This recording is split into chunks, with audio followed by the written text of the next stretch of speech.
Bilawal Bhutto Zardari, who is here in Goa for the two-day Shanghai Cooperation Organization meeting that has just concluded. Appreciate your joining us here, Mr. Bhutto Zardari. Welcome to Goa, welcome to India. You're the first foreign minister from Pakistan to be in India in 12 years.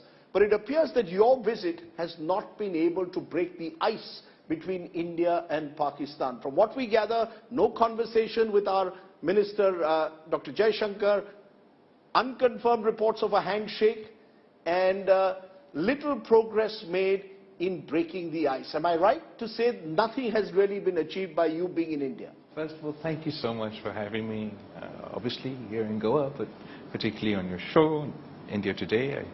I like the opportunity to speak through you to the Indian people.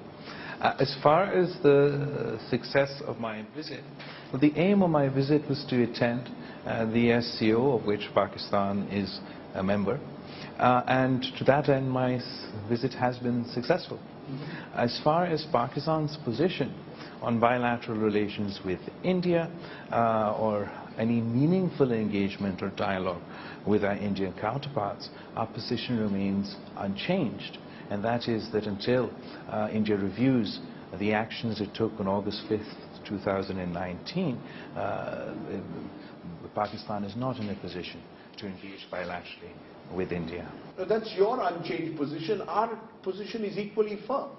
Terror and talks don't go together.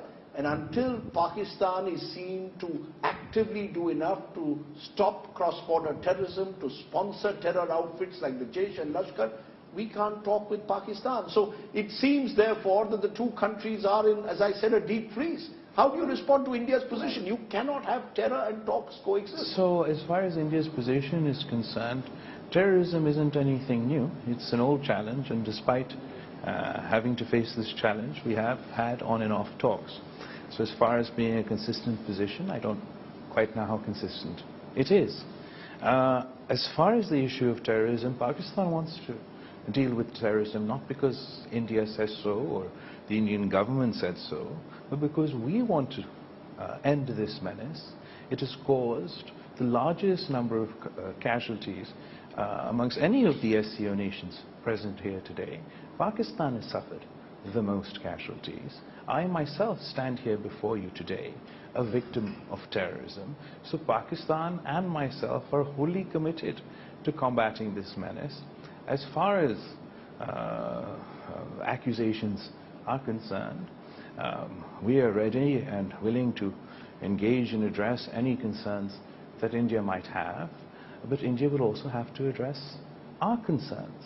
India would have to explain what Kulbhushan Yadav, not a non-state actor, a state actor, a Navy commander, was doing in Pakistan, carrying out terrorist attacks on Pakistan soil. Does that not come under cross-border terrorism? Can I just stop you, Mr. Foreign Minister? If you allow me to complete, yes. And then of course that's one such complaint.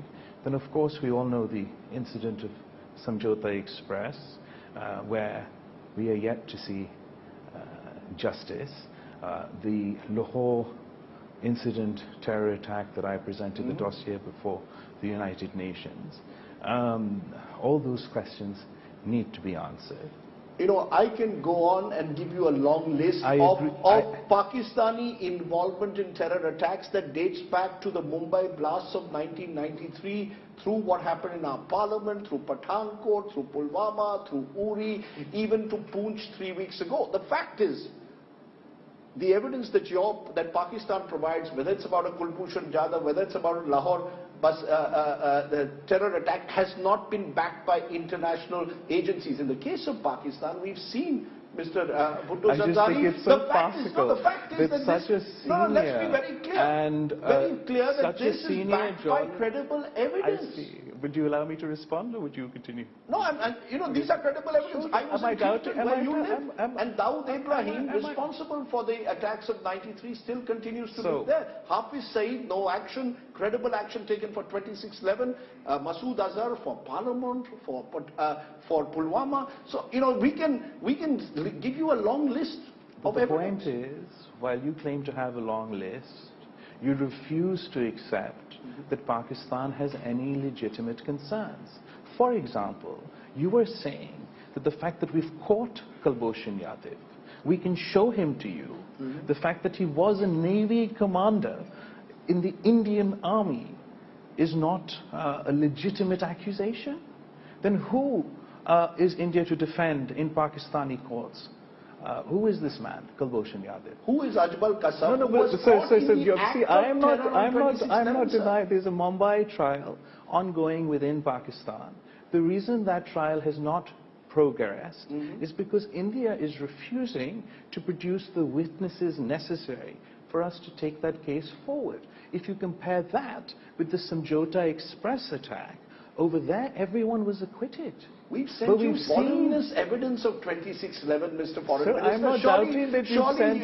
I'm not doubting that you've sent evidence. You want to live in denial. This is the problem. This is not denial. This is the problem. The problem is I'm being very clear with you. I'm speaking with facts and I'm speaking rationally and unemotionally. But you were getting quite hyper. And I would like to suggest that if I lost friends, sir, in 2611, with due regards, perhaps. Just as you said today, in your speech, that your mother died in an assassination by a terrorist.